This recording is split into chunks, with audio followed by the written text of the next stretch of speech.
యేసు ప్రభుల వారు చాలా అద్భుతాలు సూచక్రియలు చేశాడు. మత్తయి, మార్కు, లూకా ఈ ముగ్గురు యేసు చేసినటువంటి సూచక్రియలను, యేసు చేసిన వాటిని వాళ్ళు ఏమన్నారంటే అద్భుతాలు అని అన్నారు. మత్తయి అద్భుతాలు అని రాశాడు, మార్కు అద్భుతాలని రాశాడు, లూకా కూడా అద్భుతాలని రాశాడు. కానీ యోహాను అద్భుతాలు అని రాయలేదండి. ఏమని రాశాడు అని అంటే సూచక క్రియలు అని రాశారు. కాబట్టి మనము యోహాను సువార్త చదివేటప్పుడంతా యేసు చేసిన మొదటి సూచక్రియ, యేసు చేసిన రెండవ సూచక్రియ, యేసు చేసిన మూడవ సూచక్రియ. నేను ఒక ప్రశ్న అడుగుతాను మిమ్మల్ని, మీరు బాగా బైబిల్ చదివే వాళ్ళైతే, యేసుక్రీస్తు ప్రభుల వారు యోహాను సువార్తలో ఎన్ని సూచక క్రియలు చేశారో ఎవరికైనా గుర్తుందండి? ఎవరన్నా ఎన్ని? 7. Very good. 7 సూచక్రియలు ఉన్నాయి. చెప్దామండి ఎన్ని సూచక్రియలు? 7 సూచక్రియలు ఉన్నాయి. ఈ సూచక్రియలు నేను చెప్తాను, గబగబా మీరు రాసుకోవడానికి ట్రై చేయండి. మొట్టమొదటి సూచక్రియ 2వ అధ్యాయంలో ఉంది, యోహాను సువార్త 2వ అధ్యాయంలో ఉంది. దాన్ని నీటిని యేసు ప్రభుల వారు ద్రాక్షారసంగా మార్చాడు. నంబర్ 1. రెండవ సూచక్రియ బైబిల్లో ఉంది, 4వ అధ్యాయంలో 2వ సూచక్రియ ఉంది. ఆ సూచక్రియ పేరు ఏంటంటే అధికారి కుమారుణ్ణి యేసుక్రీస్తు ప్రభుల వారు బాగు చేశాడు. ఇది 2వ సూచక్రియ. 3వ సూచక్రియ కూడా బైబిల్లో ఉంది, 5వ అధ్యాయంలో ఉంది. యోహాను సువార్త 5వ అధ్యాయంలో 3వ సూచక్రియ ఉంది. అది బెతెస్దా కోనేరు దగ్గర ఒక వ్యక్తిని యేసు ప్రభుల వారు బాగు చేసినట్టుగా బైబిల్లో మనం చూస్తున్నాం. 38 సంవత్సరాల నుండి వాడు రోగగ్రస్తుడిగానే ఉన్నాడు. 4వ సూచక్రియ అంటే 5,000 మందికి ఆయన ఆహారం పెట్టినట్టుగా బైబిల్లో మనం చూస్తున్నాం. 5వ సూచక్రియ ఏంటంటే యేసుక్రీస్తు ప్రభుల వారు నీళ్ల మీద నడిచినటువంటి సూచక్రియ ఒకటి మనకు కనపడతా ఉంది. అలాగనే 6వ సూచక్రియ యోహాను సువార్త 9వ అధ్యాయంలో ఉంది. ఒక గుడ్డివాన్ని యేసుక్రీస్తు ప్రభుల వారు బాగు చేసినట్టుగా బైబిల్లో ఉంది. చిట్ట చివరి సూచక్రియ, ఆఖరి సూచక్రియ యోహాను సువార్త 11వ అధ్యాయంలో ఉంది. లాజరుని ఆయన తిరిగి లేపినట్టుగా బైబిల్లో మనం చూస్తున్నాం. ఎన్ని సూచక్రియలండి? 7 సూచక్రియలు. ఈయన సూచక క్రియలు అనే మాట వినియోగించాడు. మత్తయి మాత్రము అద్భుతాలు అని అన్నాడు, మార్కు అద్భుతాలు అన్నాడు, లూకా అద్భుతాలు అని చెప్పారు. కానీ ఎందుకో యోహాను భక్తుడు సూచక్రియ అని చెప్పినట్టుగా బైబిల్లో మనం చూస్తున్నాం. సరే, ఈరోజు నేను మీకు ప్రత్యేకంగా 2వ సూచక్రియ, ఒక ప్రధాని కుమారుణ్ణి యేసు బాగు చేసినటువంటి ఆ 2వ సూచక్రియ గురించి మీకు చెప్పాలని నేను ఆశపడుతున్నాను. గమనించండి, ఈ ప్రధాని గురించి బైబిల్లో మనం చూస్తున్నాం. ఈయనకి ఇంగ్లీష్లో నోబుల్ మ్యాన్ అని ఉంది, మన తెలుగు బైబిల్లో ప్రధాని అని ఉంది, ఒక ప్రధాని అని ఉంది. లేకపోతే ఇంకా చెప్పాలంటే రాజ్యాధికారి అని పేరు కూడా ఆయనకు ఉంది. మొదట కానాలో ఆయన అద్భుతాన్ని జరిగించాడు. రెండవదిగా ఈ ప్రధాని యొక్క కుమారుణ్ణి ప్రభు బాగు చేసినట్టుగా దేవుని వాక్యంలో మనం చూస్తున్నాం. ఈయన జీవితంలో కొన్ని విషయాలు మనం గమనిద్దాం. ఈ 2 సూచక్రియలు కూడాను గలిలయలోనే ఆయన జరిగించాడు. ఒకటి గలిలయలోని కానాలో జరిగించాడు, ఇంకొకటి ఇక్కడ ఈ నోబుల్ మ్యాన్ వాళ్ళ ఇంట్లో ఆయన జరిగిస్తూ ఉన్నారు. ఈ ప్రధాని గురించి కొన్ని మాటలు నేను మీకు చెప్పాలని ఆశపడుతున్నాను. చూడండి, 4వ అధ్యాయము 47వ వచనాన్ని చూడండి. 4వ అధ్యాయం 47వ వచనంలో అతడు విని ఆయన యొద్దకు వెళ్ళి అనే మాట. మళ్ళీ చెప్దామా? అతడు విని ఆయన యొద్దకు వెళ్ళి. 4:47లో ఈ మాట మనం గమనిస్తున్నాం. ఆయన విన్నట్టుగా బైబిల్లో మనం చూస్తున్నాం. ఆయన దగ్గరకు వెళ్ళాడు. గమనించారా? నేను ఒక మాట చెప్తాను. ఏంటి అని అంటే, ముందే యేసు ప్రభుల వారి గురించి ఆయన తెలుసుకోలేదు. యేసు ప్రభు ఎన్నో సూచక్రియలు ఆయన జరిగిస్తూ ఉన్నాడు. నీటిని ద్రాక్షరసంగా మార్చాడు, గలిలయలో ఎన్నో అద్భుత కార్యాలను ఆయన జరిగించాడు. కానీ ఆయన గురించి వింటున్నాడు, కానీ ఆయన యందు విశ్వాసం ఉంచలేదు. ఆయన నిజదేవుడని ఈ ప్రధాని తెలుసుకోలేకపోయాడు. ఎంత బలహీనుడో మీరు చూడండి. ఇప్పుడేదో అక్కరొచ్చిందని, ఇప్పుడేదో ఆయనకు అవసరత వచ్చిందని, ఆయన కొడుకు బాగలేడని ఆయనను ఆశ్రయిస్తూ ఉన్నాడు. కాబట్టి నేను చెప్పవలసిన మొదటి విషయం ఏంటంటే, ఈ ప్రధాని యొక్క విశ్వాసము బలహీనమైన విశ్వాసము. ఇంగ్లీష్లో వీక్ ఫెయిత్ అని మనం చెప్పుకుంటున్నాం. ఏం ఫెయిత్ అండి? వీక్ ఫెయిత్ అంటే బలహీనమైన విశ్వాసము. చాలామందిలో కూడా ఈ బలహీనమైన విశ్వాసం ఉంది. ముందే ప్రభుని నమ్ముకొని ఉండరు. ఏదైనా ఒక క్యాన్సర్ వస్తే, ఏదైనా ఒక టీబీ బీపీ వస్తే, ఏదైనా ఊపిరితిత్తుల జబ్బులు వస్తే, ఏదైనా కాలు పోయినప్పుడు, ఏదైనా కన్ను పోయినప్పుడు అప్పుడు యేసు ప్రభుల వారు జ్ఞాపకం వస్తాడు. ఆ విశ్వాసాన్ని మనం ఏం చెప్పుకుంటున్నాము అని అంటే అది బలహీనమైన విశ్వాసంగా ఉంది. నేనేం చెప్తున్నాను, దేవుడు ఏం చెప్తున్నాడంటే ముందే ఆయన విశ్వాసం ఉంచి, ముందే ఆయన హృదయంలో చేర్చుకొని, ముందే మనం బాప్తిసం తీసుకొని, ముందే మనం రక్షించబడి, ముందే ఆయనను హృదయ రక్షకునిగా మనం అంగీకరిస్తే ఆయన మన దగ్గరే ఉంటాడు. అది మంచి విశ్వాసం అయి ఉన్నదని దేవుని వాక్యం ద్వారా మనం నేర్చుకుంటూ ఉన్నాం. మంచి విశ్వాసము కలిగిన వారుగా ఉండాలి. వీక్ ఫెయిత్ అనేది, బలహీనమైన విశ్వాసం అనేది మనకు ఉండకూడదు. ఇది జరుగుతుందో లేదో అన్న అవిశ్వాసము మనలో ఉండకూడదు. ఒకసారి ఎవరు ఒక పాస్టర్ గారు చెప్పారట, మనము ఏది అడిగితే అది ప్రభు ఇస్తాడు. ఈ కొండను వెళ్ళి ఎక్కడైనా సముద్రంలో పడిపోమంటే పడిపోతుందని పాస్టర్ గారు వాక్యం చెప్పారు. ఒక తల్లి పాపం చర్చికి రావాలంటే ఒక పెద్ద గుట్ట ఎక్కి ఆ చర్చికి రావాలి. మామూలుగా అయితే ఒక కిలోమీటర్ దూరమే, కానీ ఇప్పుడు ఈ గుట్ట పై నుండి రావాలంటే 2 కిలోమీటర్లు. పాస్టర్ గారు చెప్పారు కదా అని చెప్పి ఒక దినం ఆమె ఉపవాసం ఉండి, ప్రభువా నేను చర్చికి వెళ్ళాలంటే 2 కిలోమీటర్లు అవుతుంది, మామూలుగా అయితే 1 కిలోమీటర్ మాత్రమే, కాబట్టి నేను మందిరానికి వెళ్ళడానికి ఈ గుట్టను తొలగించు అని ప్రార్థన చేసిందంట. రాత్రంతా పొద్దున్నే కిటికీ తెరిచి చూస్తే ఆ గుట్ట, ఆ కొండ అక్కడే ఉంది. ఆమె అనుకుందట, నాకు తెలుసు ఈ కొండ ఇక్కడే ఉంటుందని అనుకుందట. చాలామంది ఇలాగనే ఆ వీక్ ఫెయిత్ కలిగినటువంటి వాళ్ళని మనం చూస్తూ ఉంటాం. నా కొడుకు పాస్ అవుతాడో లేదని అనుమానం, అది బలహీనమైన విశ్వాసం. నా కుమారునికి బాగవుతుందో లేదనని కొన్నిసార్లు అవిశ్వాసంతో ఉంటాం. అదే బలహీనమైనటువంటి విశ్వాసం. నా కుమారుడు వృద్ధిలోకి వస్తాడో లేదో అన్న డౌటు అనేది మన హృదయంలో ఉంటుంది. కనుక ప్రియమైన దేవుని బిడ్డలారా, ఈ ప్రధానికి మొదటిగా బలహీనమైన విశ్వాసం ఉంది. అక్కడ వచ్చినప్పుడు ఆయన దగ్గరికి వెళ్ళొచ్చు అని అనుకున్నాడు. అది మొదటి విషయం. రెండవ విషయాన్ని మనం చూద్దాం. 48వ వచనంలో చూడండి. 4వ అధ్యాయము 48వ వచనంలో ఏమని రాయబడి ఉంది? సూచక్రియలు మహత్కార్యములు చూడకుంటే మీరంత మాత్రమును నమ్మరని అతనితో చెప్పెను. ఇప్పుడు ప్రభుకి అర్థమైంది ఈ ప్రధాని ఎందుకు దేవుని దగ్గరకు వచ్చాడు, ఈ నోబుల్ మ్యాన్ ఎందుకు యేసు ప్రభు దగ్గరకు వచ్చాడో ఆయనకు అర్థమయ్యి ఈ మాట చెప్తున్నాడు. ఏ మాట అది?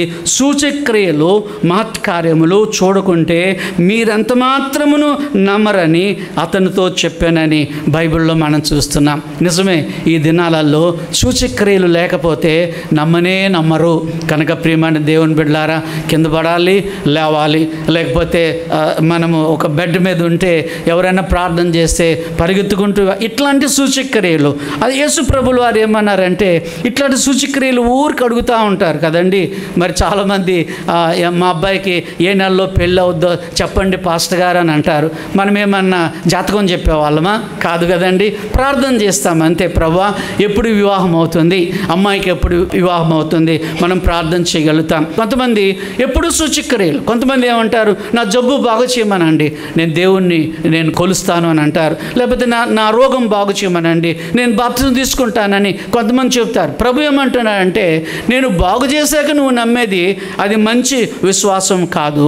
ఈ ప్రధాని ఏం చేశాడంటే ఆ కుమారుని గురించి వెళ్ళి ఆయనను ఆశ్రయించాడు. ప్రభు ఏమంటున్నాడు? సూచక్రియలు మహత్కార్యములు చూడుకుంటే మీరెంత మాత్రమును నమ్మరు అని చెప్తా ఉన్నారు. వీళ్ళని ప్రభు ఏమన్నారంటే వ్యభిచార సంతానము అని పిలిచాడు. ఎవరిని? ఈ సూచక్రియలు అలుగుతూ ఉంటారు చూడండి వాళ్ళను. ఈ దినాల్లో కూడా పూర్వకాలం అందు నా చిన్నతనంలో సువార్త కూటాలని పెట్టేవాళ్ళు, సువార్త రివైవల్ మీటింగ్స్ అని పెట్టేవారు, గాస్పల్ మీటింగ్స్ అని పెట్టేవాళ్ళు. ఈ మధ్యలో గాస్పల్ మీటింగ్స్ లేవు. గాస్పల్ మీటింగ్స్ అంటే మారు మనసు పొందడం. నేను కూడా ఒక గాస్పల్ మీటింగ్లోనే మారు మనసు పొందాను. ఈ దినాల్లో ఏం పెడుతున్నారంటే ఇలాంటి గాస్పల్ మీటింగ్స్ ఎక్కడ లేవు, ఇలాంటి రివైవల్ మీటింగ్స్ ఎక్కడ లేవు. ఈ దినాలలో స్వస్థత సభలు అని పెడుతూ ఉన్నారు. అందుకని మనుషులు కుప్పలు తెప్పలుగా వెళ్తూ ఉన్నారు. సరే, బాగుపడ్డారా లేదా అన్నది అది తర్వాత ఆలోచన అయి ఉన్నది. కానీ మనం ఏం చేస్తున్నాం ఈ రోజులలో? ఆరోగ్యం పొందాలని, స్వస్థత పొందాలని కుప్పలు తెప్పలుగా వెళ్తూ ఉన్నాం. కానీ ఎవరైనా మారు మనసు గురించి చెప్తున్నారంటే అది అంత మాత్రం కూడా మనం మనస్కరించలేము. సూచక్రియలు జరిగితేనే నమ్మే వాళ్ళని మనం ఈ రోజుల్లో చూస్తున్నాం. దేవుడు ఏదైనా ఒక సూచక్రియ చేయాలి, దేవుడు నా కడుపు నొప్పి తీసివేయాలి, లేకపోతే దేవుడు నా తలనొప్పిని తీసివేయాలి, లేకపోతే దేవుడు నా జ్వరం తీసివేయాలి, లేకపోతే దేవుడు నా గుండె జబ్బు తీసేయాలి, దేవుడు ఈ పని చేస్తేనే నేను నమ్ముతాను అనేవాళ్ళు. ఈయన కూడా అలాంటి ఉద్దేశంతోనే వెళ్ళాడు. అంటే యేసు ప్రభుల వారిని ఒక సూచన అడుగుతూ ఉన్నాడు. ఏమని? నా కుమారుణ్ణి మీరు బాగు చేయండి, అప్పుడు నేను నీ యందు విశ్వాసం ఉంచుతాను, నీ నామం పేరట నేను బాప్సం. ఇది మంచి ఫెయిత్ కాదండి. మొదటిగా ఆయనకి ఎలాంటి విశ్వాసం ఉందని నేర్చుకున్నాము? బలహీనం. చెప్పండి, ఎలాంటి విశ్వాసము? బలహీనమైన విశ్వాసం. ఇప్పుడేమో ఒక సూచక్రియ కావాలి అని అంటున్నాడు, ఒక మంచి అద్భుత కార్యం కావాలని ఆయన కోరుకుంటున్నాడు. కనుక దేవుని వాక్యంలో మనం గమనిస్తున్నాము, సూచక క్రియ కోరిన విశ్వాసంగా ఉంది. చాలామంది దేవుని పిల్లలుగా ఏదైనా ఒక సూచక్రియ చేయాలి, అది మంచి ఫెయిత్ కాదండి. లేకపోతే మనం తట్టుకోలేక గిద్యోన్ లాగా ఒక సూచక్రియ అడుగుతూ ఉంటాం. గిద్యోన్ ఏమడిగాడు? ప్రభువా, నిజంగా నువ్వు నాకు తోడుగా ఉంటే ఈ స్థలమంతా మంచుతో ఉండాలి అని అన్నాడు. దేవుడు అలాగనే ఈ స్థలమంతా మంచు చేశాడు. మళ్ళీ గిద్యోన్ ఏమడిగాడు? ఇక్కడ కాదు ప్రభువా, మంచు అక్కడ పడాలని అన్నాడు. అక్కడ పడేటట్టుగా చేశాడు. అంటే ఇది ఏం ఫెయిత్ అంటే సూచక్రియ కోరినటువంటి విశ్వాసంగా ఉంది. చాలా పర్యాయాలు మనం కూడా ఇలాగున్నే సూచక్రియలు జరగాలని ఆశపడుతూ ఉంటాం. లేకపోతే కొన్ని చిట్టీలు పట్టుకొని చిట్టీలు వేస్తాం. పేతురు గారు కూడా చిట్టీలు వేశాడు. కానీ నేనేం చెప్తున్నానంటే ఇప్పుడు చిట్టీలు వేసే ఆ విధానము లేదు, ఇప్పుడు సూచక్రియలు అడిగే విధానం లేదు. మరి చాలామంది సూచక్రియలు అడిగినట్టుగా బైబిల్లో మనం చూస్తున్నాం. ప్రభువా, నువ్వు నిజంగా మాకు తోడుగా ఉంటే ఈ సూచన చూపించని. సూచనలు ఇప్పుడు లేవండి, దయచేసి నీకు మనవి చేస్తున్నాను. మరి ఏముంది? పరిశుద్ధాత్మ దేవుడు దేవుని వాక్యం ద్వారా నీతో నాతోటి ఆయన మాట్లాడతాడు. దేవుని వాక్యం ద్వారా మాట్లాడతాడు. అంతేగాని ప్రభువా ఒక ఎర్ర జెండా చూపించు, ఒక పచ్చ జెండా చూపించు, నేను పోవాలా వద్దా, లేకపోతే ఒక ఎర్ర బస్సు చూపించు, ఒక పచ్చ బస్సు చూపెట్టు, లేకపోతే ఒక రైలు చూపెట్టు, ఇవన్నీ ప్రక్కన పెడదాం. యేసు ప్రభుల వారు ఈ లోకానికి వచ్చిన తర్వాత పరిశుద్ధాత్మ దేవుణ్ణి నీ కొరకు నా కొరకు ఆయన పంపించినటువంటి దేవుడై ఉన్నాడు. ఇప్పుడు పరిశుద్ధాత్మ దేవుడు వాక్యం ద్వారా మాట్లాడుతూ ఉన్నాడు. యోహాను సువార్త 2వ అధ్యాయము 23వ వచనములో సూచక్రియలు చూచి నమ్మే విశ్వాసము మంచిది కాదు అని ఆయన చెప్తా ఉన్నాడు. సూచక్రియలు చూచి నమ్మే విశ్వాసము మంచిది కాదు. చాలామంది అద్భుత కార్యాలు జరగాలని నమ్ముతూ ఉంటారు. చాలామంది సూచక్రియలు జరగాలని నమ్ముతుంటారు. యోహాను సువార్త 20వ అధ్యాయము 29వ వచనములో యేసు ప్రభు ఒక మాట చెప్పాడు. అది మంచి మాట. ఏంటంటే నా బైబిల్లో నేను అండర్లైన్ చేసుకున్నాను, చూడక నమ్మువారు ధన్యులని ఉంది. చూచి నమ్ము వాళ్ళకంటే ఏమంటున్నాడండి దేవుడు? చూడక నమ్ము వాళ్ళు ధన్యులు. చూడకుండానే నమ్మాలి. చూడండి మనకి ఎంత నమ్మిక. నేను అమెరికా దేశం వాళ్ళకు ముందు మరి అమెరికా అనేది ఒకటి ఉంది అని నమ్మాను నేను, అంతే. మరి నేను చూడలేదు అమెరికాని, నేను చూడలేదు ఇంకో దేశాన్ని నేను చూడలేదు. ఎందుకు ఇక్కడ కూర్చొని ఉంది అనుకుంటున్నామంటే అది మన నమ్మిక. దేవుడు చేస్తాడు అన్నది అది నమ్మిక, దేవుడు చేస్తాడో లేదన్నది అపనమ్మిక. రెండు నమ్మికలు మనం గమనించాం ఈ ప్రధాన విషయంలో. ఒకటి బలహీనమైన విశ్వాసము, రెండవది సూచన కోరిన విశ్వాసం. నీలో కూడా సూచన కోరే విశ్వాసము ఏదైనా ఉందేమో నీవు ఒకసారి ఆలోచన చేయి. గిద్యోన్ లాగా సూచన అడుగుతున్నావేమో, పేతురులాగా చిట్టీలు బిజినెస్ పెట్టుకున్నావేమో, చిట్టీలు వేసి పేర్లు తీద్దామని అనుకుంటున్నావేమో. అలా చేయొద్దు అని దేవుడు మిక్కిలిగా కోరుకుంటూ ఉన్నారు.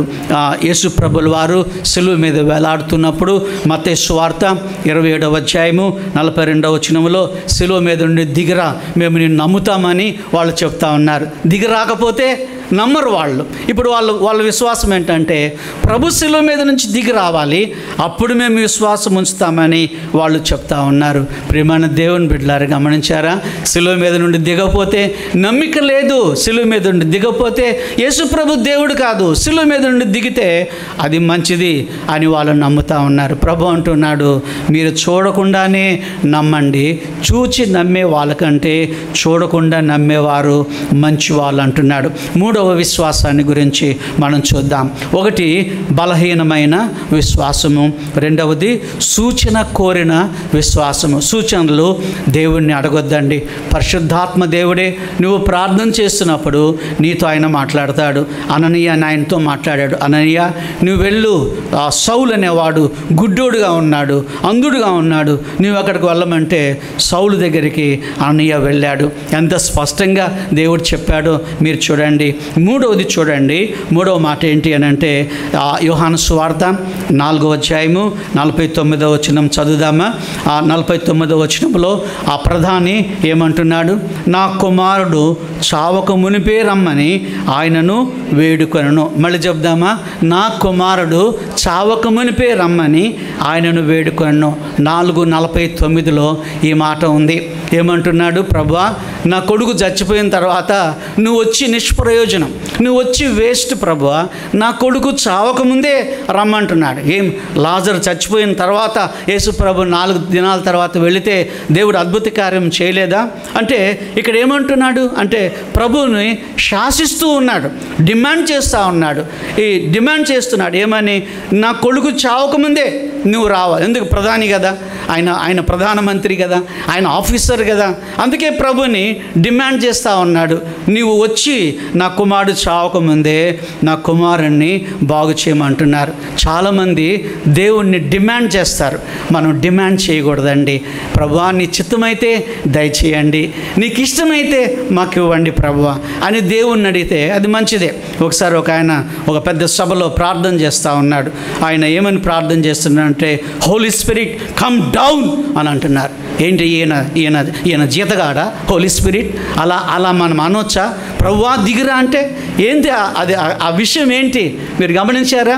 ఏలియా ఆ కొండ మీద ఉన్నాడు. ఏలియా కొండ మీద ఉంటే మరి కొంతమందిని రాజుగారు పంపించారు. రాజుగారు పంపించినప్పుడు వాళ్ళు ఆ ఏలియా దగ్గరికి వెళ్ళి, దైవజనుడా దిగిరా అని అన్నారు. ఏమన్నారండి? దిగిరా. నేను నిజంగా దైవజనుని అయితే మీరు కాలి చచ్చిపోవాలని అన్నాడు ప్రవక్త. అలాగే కాలి చచ్చిపోయారు. రెండో గుంపు వెళ్ళింది, వాళ్ళు కూడా ఇట్టాగే ఏమంటారంటే తమాషాలు పడ్డారు. దైవజనుడా ఏమన్నారు? దిగిరా అని అన్నారు. వాళ్ళు కూడా కాలి చచ్చిపోయారు. ఆకాశం నుండి అగ్ని వచ్చి కాలి చచ్చిపోయాడు. మూడవ గుంపు వాడు వెళ్ళాడు. ఆ మూడవ గుంపుగా లీడర్గా ఉన్నవాడికి దేవుడు పరలోక జ్ఞానం ఇచ్చాడు.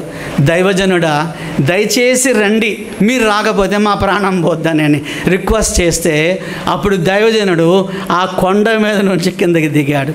ఈ మొదటి వానికి రెండో వానికి ఎంత వ్యత్యాసం ఉందో చూడండి. మూడో వానికి ఎంత వ్యత్యాసం ఉందో చూడండి. నా కుమారుడు చావక మునిపే రమ్మని ఆయనను వేడుకుంటూ ఉన్నాడు. శాసించే విశ్వాసము మనలో ఉందేమో, సూచక్రియలు కావాలన్న విశ్వాసము మనలో ఉందేమో ఒకసారి మనం ఆలోచన చేద్దాం. యేసు ప్రభులు వారు సృష్టికర్త అయినటువంటి దేవుడండి. ప్రభువా నీవు నాకు ఏదైనా సహాయం చేయమంటే ఆయన నిలబడతాడు. ఆ గుడ్డివాని ప్రార్థన విని ఆయన నిలబడ్డాడు. ఆ అంధుడి ప్రార్థన విని యేసు నిలబడ్డట్టుగా బైబిల్ గ్రంథంలో మనం గమనిస్తున్నాం. సమూయేలు భక్తుడు ఏమన్నాడు? నీ దాసుడు ఆలకించుచున్నాడు, సెలవిమ్మని అన్నాడు కదండి సమూయేలు. చిన్న సమూయేలు ఆ దేవుడి స్వరం విని మరి ఆ ఏలి చెప్పినట్టుగానే నీ దాసుడు ఏమన్నాడండి? ఆలకించుచున్నాడు, సెలవి ప్రభు అని అన్నాడు. మనమేమంటామంటే నీ దాసుడు సెలవిస్తున్నాడు, నువ్వు ఆలకించు అని అంటున్నాం మనం ఈ దినాలలో. ఈయన ఫెయిత్ అలాగనే ఉంది. ప్రియమైన దేవుని బిడ్డలారా, దెయ్యాన్ని వెళ్ళగొట్టినట్టుగానే దేవుని రమ్మని కోరుకోవడము ఎంత విచిత్రమో కదండి.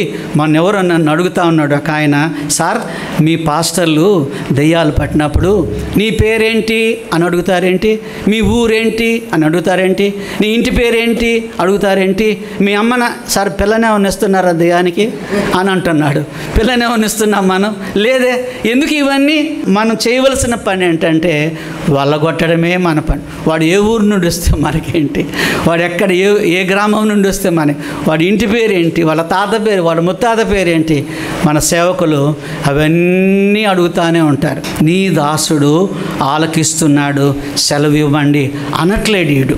ఈ ప్రధాని అనడం లేదు. ఏమంటున్నాడు? తొందరగా వచ్చి నా కుమారుణ్ణి బాగు చేయమని ఆయన అంటూ ఉన్నాడు. దేవుని వందనాలు చెల్లిస్తున్నాం. ఎన్ని విశ్వాసాలు గమనించామండి? ఒకటి బలహీనమైన విశ్వాసము, రెండవది సూచక్రియ కోరిన విశ్వాసము, ప్రధాని యొక్క విశ్వాసం, మూడవది శాసించిన విశ్వాసము. ఆయన్ను మాటి మాటికి దిగిరా, ఎక్కిపో, ఇవన్నీ మనం చెప్పకూడదు. తండ్రి నీకు ఇష్టమైతే నన్ను బాగు చేయి ప్రభువా, నీకు ఇష్టమైతే నన్ను ముట్టుకో ప్రభువా, నీకు ఇష్టమైతేనే నువ్వు నా దగ్గరికి రా, నువ్వు నన్ను నింపు ప్రభువా, నీ జ్ఞానం నాకు దయచేయమని ప్రభుని రిక్వెస్ట్ చేసి అడుక్కుంటే అది మంచిదే. ఒకవేళ నీవు ఊరికనే ఆయనను బాధ పెట్టి ఒక ఆమె ఎవరో ఉన్నారు, కొడుకు 24 గంటలు ఎప్పుడు కనపడ్డా కొడుకు కావాలా, మళ్ళీ రెండోసారి కొడుకు కావాలి, మూడోసారి కొడుకు కావాలి, నాలుగోసారి ఏమంటుందండి? కొడుకు కావాలి. అంటే ఒక అబ్బాయి ఉంటే మంచిదే. దేవుడు కొడుకు ఇచ్చాడండి. నేను ఆమెను విమర్శించడం లేదు, నేను ఆమెను అవహేళన చేయడం లేదు. కొడుకుని ఇచ్చాడు దేవుడు. కానీ ఎన్నో ఏండ్ల నుండి ఆ బాబు పడక మీదనే ఉన్నాడు. యెహోవా వారు కోరినది వారికి ఇచ్చాడు, కానీ దానివల్ల వారికి నొప్పి కలిగించాడని బైబిల్లో ఉంది. నువ్వు కూడా డిమాండ్ చేసి దిగిరా, కొడుకు నువ్వు, కోడలు నువ్వు, లేకపోతే వాళ్ళని నువ్వు ఇస్తాడు దేవుడు. కానీ వాళ్ళు మనకు ఒక ముళ్ళుగా ఉంటారని మనం నేర్చుకుంటున్నాం. దేవుడిస్తే మనం పుచ్చుకోవాలి, దేవుడిస్తే స్వీకరించాలి, దేవుడిస్తే తీసుకొని ఆనందపడాలి, అంతేగాని ఆయన్ను శాసించకూడదని మనం నేర్చుకుంటూ ఉన్నాం. దేవుని వందనాలు చెల్లిస్తూ ఉన్నాం. ఇంకొక విషయాన్ని చెప్పి నేను ఈ వాక్య భాగాన్ని ముగిస్తాను. యోహాను సువార్త 4వ అధ్యాయము 50వ వచనాన్ని చూడండి. 4వ అధ్యాయం 50వ వచనంలో ఆ మాట నమ్మి వెళ్ళిపోయాను అనుంది. చెప్దామండి, ఏముంది? మాట నమ్మి వెళ్ళిపోయాను. మళ్ళీ చెప్దామండి, మాట నమ్మి వెళ్ళిపోయాను. ప్రభును దర్శించిన తర్వాత, ప్రభును చూచిన తర్వాత, ప్రభు దగ్గరికి వెళ్ళిన తర్వాత, ప్రభు చేసే అద్భుత కార్యాలన్నీ చూసిన తర్వాత మాట నమ్మి వెళ్ళిపోయాను. ఎంత మంచి మాట అండి! మాట నమ్మి వెళ్ళిపోయాను. ఇక్కడ మీరు అందరు ఎందుకు వచ్చారంటే మాట నమ్మడానికి ఇక్కడ వచ్చారు. శామ్యూల్ బాబు మాట కాదండి, ఇది దేవుని మాట. ఈ మాట నమ్మడానికని వచ్చారు. దేవుడికి వందనాలు చెల్లిస్తున్నాం. ఒట్టిగా వచ్చి మమ్మల్ని అందరినీ కూర్చోమంటే మీరు కూర్చుంటారా? ఆరాధించమంటే ఆరాధిస్తారా? నా సొంత మాటలు కావండి, ఇది దేవుని మాటలు. కనుక ఈ ప్రధాని ప్రభు దగ్గరికి వచ్చాడు, మాట నమ్మి వెళ్ళిపోయాను. బలహీనమైన విశ్వాసములో నుండి ఇప్పుడు గొప్ప విశ్వాసంలోనికి ట్రాన్స్ఫర్ అయిపోయాడు. హల్లెలూయా చెప్దామండి, హల్లెలూయా. మాట నమ్మి వెళ్ళిపోయానంటే ఆయనది గొప్ప విశ్వాసము, స్ట్రాంగ్ ఫెయిత్ అని మనం నేర్చుకుంటున్నాం. దేవునికి వందనాలు చెల్లిస్తున్నాం. ఈయనున్న ఊరు దగ్గర నుండి కానా అనే గ్రామం వరకు 20 కిలోమీటర్ల దూరం ఉంది. ఆ 20 కిలోమీటర్ల దూరం దేవునికి వందనాలు చెప్పుకుంటూ వెళ్ళిపోయాడు. ఆలోగా బాబు బాగయ్యాడు. హల్లెలూయా చెప్దామండి, హల్లెలూయా. ఎప్పుడు బాగయ్యాడు? అయ్యా 1 గంటకు బాగయ్యాడు. 1 గంట అంటే ఉదాహరణకి యేసు ప్రభు ఎప్పుడైతే నీ కుమారుడు బాగుపడతాడన్నాడో అదే టయానికి బాగుపడ్డాడు. ఎంత ఆనందము, ఎంత సంతోషము! దేవునికి వందనాలు చెల్లిస్తున్నాము. ఆ కుమారుడు బాగుపడ్డాడు. నీకు కూడా డిమాండ్ చేసే ఫెయిత్ లేకుండా ఉంటే, నీకు కూడా వీక్ ఫెయిత్ అనేది లేకుండా ఉంటే, అవిశ్వాసం అనేది లేకుండా ఉంటే నీవు కూడా బాగుపడతావని దేవుని వాక్యం ద్వారా మనం నేర్చుకుంటూ ఉన్నాం. దేవుని స్తోత్రాలు. మా నాన్నగారు ఒక మాట చెప్పేవారు. నాన్నగారికి ఉబ్బస వ్యాధి ఉండేది. మా నాన్నగారు ఒక్కడే ఒక కొడుకు. ఆ రెండవ కొడుకు మా తాతగారికి పుట్టలేదు. నాన్న తమ్ముడు ఇద్దరు మాత్రమే. నాన్న ఇంట్లో పెద్దవాడు, ఉబ్బసం ఉండేది. చలికాలం వచ్చినప్పుడు బాగా దగ్గుతూ ఉండేవాడు. ఎవరో ఒక సేవకుడు వచ్చి ప్రార్థన చేసి కొంచెం తేనె ఆ చేతిలో వేసి ఇలా స్వీకరించమని నాన్నకు చెప్పాడు.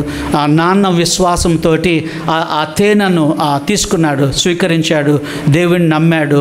ఆ తెల్లవారు నుంచి ఆ ఉబ్బస వ్యాధి అనేది పోయిందని ఒకసారి డాడీ చెప్పారు. దేవునికి వందనాలు. హల్లెలూయా చెప్దామండి. హల్లెలూయా. ఇది స్ట్రాంగ్ ఫెయిత్ అని అంటున్నాం. ఇది బలమైన విశ్వాసం. ప్రభు చేస్తే చేశాడు, లేకపోతే లేదు. షడ్రకు మేషకు అబేద్నెగోలు అదే మాట చెప్పారు కదా, ప్రభు తప్పిస్తే మంచిదే, తప్పించకపోయినా పర్వాలేదు. అది స్ట్రాంగ్ ఫెయిత్ అంటే, అది గొప్ప విశ్వాసం అని మనం నేర్చుకుంటున్నాం. ఆయన వెళ్ళిపోయాడు. అయితే చూడండి అద్భుతం ఏం జరిగింది. 4వ అధ్యాయము 53వ వచనంలో చూడండి. ఆ వచనం చదువుకొని మనం ముగిద్దాం. యోహాను సువార్త 4వ అధ్యాయము 53వ వచనం చూడండి. 53వ వచనం అందరం కలిసి చద్దాం. నీ కుమారుడు బ్రతికున్నాడని యేసు అతనితో చెప్పిన గంట అదే అని తండ్రి తెలుసుకొను గనుక అతడును అతని వారందరూ నమ్మిరి. ఇది ఏముందండి? యేసు యూదయ నుండి గలిలయకు వచ్చి చేసిన రెండవ సూచక క్రియ. ఇక్కడ ఉంది సూచక క్రియ అనే మాట. ఇక్కడ సూచక క్రియ, రెండవ సూచక క్రియ అని ఉంది. ఆయన ఇంటి వారందరూ యేసునందు విశ్వాసం ఉంచారు. ఆ కుటుంబం అంతా భార్య ప్రభునందు విశ్వాసం ఉంచింది. మరి దేవుని వాక్యంలో మనం గమనిస్తే ఇంటి యజమాని మాత్రమే నమ్మిన కొన్ని సంఘటనలు ఉన్నాయి. కానీ ఇక్కడ మనం చూస్తే ఇంటి వారందరూ యేసునందు విశ్వసించిరి అని బైబిల్లో మనం చూస్తున్నాం. దేవుడికి వందనాలు చెల్లిస్తున్నాం. ప్రేమైన దేవుని బిడ్డలారా, ప్రభుకి స్తోత్రాలు చెల్లిస్తున్నాం. మీ అందరికీ నయాగరా జలపాతం గురించి ఒక మంచి స్టోరీ చెప్తా ఉంటారు.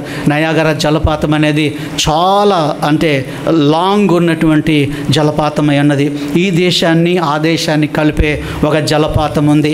అటువైపు ఒక దేశం ఉంది, ఇటువైపున ఒక దేశము ఉంది. అటు కెనడా, ఇటు అమెరికా ఉంది. ఒక ఆయన చాలా సాహసం చేసి ఆ అవతల కొండ మీద యువతల కొండ మీద ఒక పెద్ద రోప్ ఒకటి, ఒక పెద్ద తాడు ఒకటి కట్టాడు. తాడు కట్టి అటువైపున ఉండి అందరిని అడిగాడట. పేపర్లో ముందుగా వేస్తే వేల మంది జనం వచ్చేసారు. వచ్చేసి అవతల నిలబడితే ఆయన అన్నాడట, నేను ఈ తాడు మీద నడిచి అటువైపు వెళ్ళిపోతానని. ఎంతమంది నమ్ముతున్నారంటే అందరూ నమ్ముతున్నామని చప్పట్లు కొట్టారు. ఆయన ఇలాగ నడుచుకుంటూ వెళ్ళిపోయాడు. అటు కొంతమంది ఉన్నారు. మళ్ళీ ఆయన అన్నాడట, ఇక్కడ నుంచి ఈ తాడు మీద నడిచి నేను అటువైపు వెళ్ళిపోతానని ఎంతమంది నమ్ముతున్నారంటే మేము పక్కా నమ్ముతున్నామని అటు ఉన్న వాళ్ళందరూ చప్పట్లు కొట్టి మళ్ళీ ఆయన చప్పట్లు కొడుతుండగా రెండోసారి ఇలాగ నా రోబ్ మీద నడిచి అటు వెళ్ళిపోయాడు. అటు వెళ్ళిపోయిన తర్వాత మళ్ళీ మూడోసారి నేను అటువైపు వెళ్ళిపోతానని మీరు నమ్ముతున్నారంటే ఇక నమ్మకం చేస్తామండి. మీరు ఎంతగానో ప్రయాణిస్తున్నారంటే ఎవరైనా ఒకరు రండి నా భుజాల మీద ఎక్కించుకొని పోతాను అన్నాడట. ఎవడొస్తాడండి? ఎవడో రాడు. ఎందుకంటే ఆ గుంటలో పడి చచ్చే బదులు నోరు మూసుకొని ఇక్కడ ఉండడం మంచిది కదండి. చూడండి ఏం ఫెయిత్ ఇది? స్ట్రాంగ్ ఫెయిత్ కాదు, ఇది వీక్ ఫెయిత్. ఎవడో చేస్తుంటే నమ్ముతున్నాం, కానీ మన దగ్గర వచ్చేసరికి మనం భయంతో ఆందోళనతో ఉంటా ఉన్నాం. ప్రియమైన దేవుని బిడ్డలారా, గమనించారా? బిల్లీ గ్రహాం గారు ఈ మంచి నిజమైన స్టోరీ చెప్పి డిసిషన్ మ్యాగజైన్ ఉంది, ఆ మ్యాగజైన్లో దీని విషయమై ఆయన రాశాడు. నీ ఫెయిత్ ఎలాంటిది అని ఆయన క్వశ్చన్ ఒకటి అడిగాడు. ఈయన గొప్ప విశ్వాసానికి ఆయన వచ్చినట్టుగా బైబిల్లో చూస్తున్నాం. ప్రభు దగ్గర వెళ్ళక ముందు బలహీనమైన విశ్వాసమే, పరుగుతో ఉన్నప్పుడు సూచిక్రియ జరిగించే విశ్వాసం ఆయనకుంది. ప్రభు దగ్గర వెళ్ళినప్పుడు శాసిస్తూ ఉన్నాడు, కానీ ప్రభు సమీపించిన తర్వాత, ప్రభు దగ్గరకు వెళ్ళిన తర్వాత, ప్రభును చూచిన తర్వాత, ఆయన కళ్ళల్లో కళ్ళు పెట్టి చూసిన తర్వాత ఆయన ఒక స్ట్రాంగ్ ఫెయిత్లోనికి వెళ్ళాడు. ఒక గొప్ప విశ్వాసంలోనికి ఆయన వెళ్ళాడు. దేవుని వందనాలు. నీ విశ్వాసం ఎలాంటిది ఒకసారి ఆలోచన చేయండి. బలహీనమైన విశ్వాసమా? అస్తమానము సూచక్రియలు అడుగుతూ ఉన్నావా? లేకపోతే ఆయనను శాసిస్తున్నావా? లేకపోతే బలమైన విశ్వాసంగా ఉన్నావా? తలలోంచండి, ప్రార్థన చేసుకుందాం. తలలోంచండి.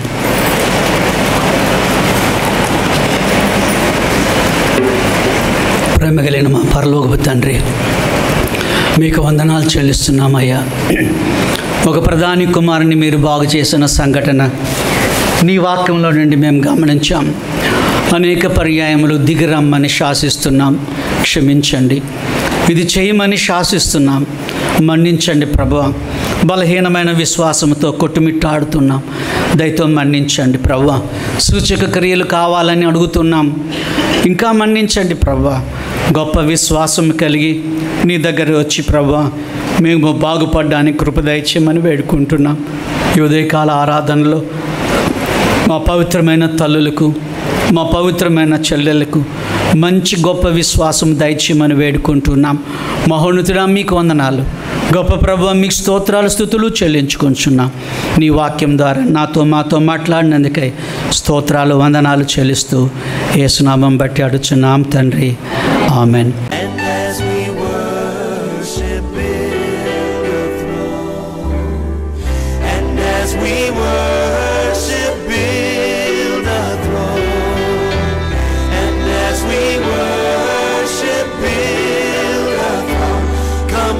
Jesus and take